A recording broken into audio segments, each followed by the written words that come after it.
This is the last safe place on the Syrian coast. Ironically, the last Russian airbase still in operation. Most of these people are Alawites and Christians, two minorities being hunted by forces under the new authorities in Damascus. Based on the president's directives, we are putting pressure on all units involved in combat zones to strictly follow the instructions of their commanders to ensure that operations are conducted with precision and discipline. So much for theory. In practice, no one is in control of the militias and jihadist militias that murder civilians on a massive scale. Most stem directly from Al-Qaeda and the so-called Islamic State. The Secretary General strongly condemns all violence in Syria and calls on the parties to protect civilians and cease hostilities.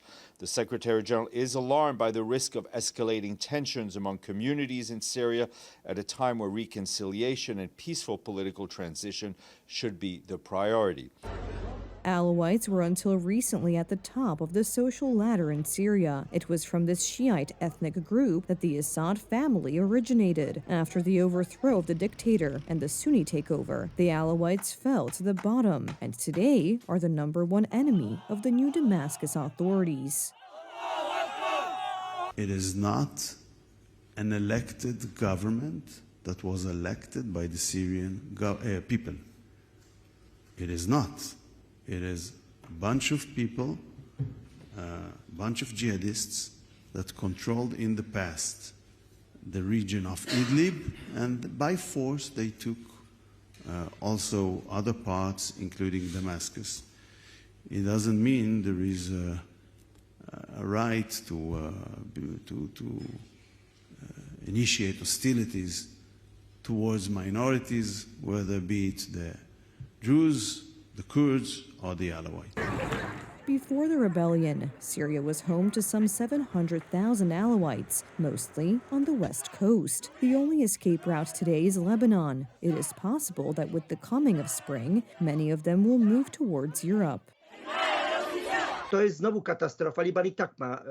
is again a disaster. Lebanon already has all sorts of problems on its hands. If it doesn't happen, Alawites, contrary to all other groups, basically have nowhere to run. As commentators point out, what is shocking is the silence of the Western world, which greeted the new authorities in Syria with great enthusiasm and gave them massive credit, despite the fact that many experts warned of their ties to jihadists and the caliphate.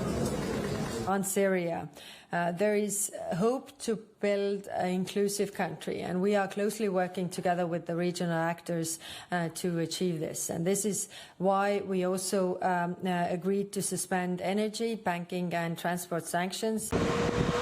Syria is directly following the path of Iraq after the overthrow of Saddam Hussein's regime. The aftermath of the U.S. intervention in 2003 was the rise of the later so-called Islamic State. Today, looking at the actions of the group's former fighters, the same practices are evident, although this time it is happening under the banner of building a new Syria, which frighteningly is being cheered on by parts of the West.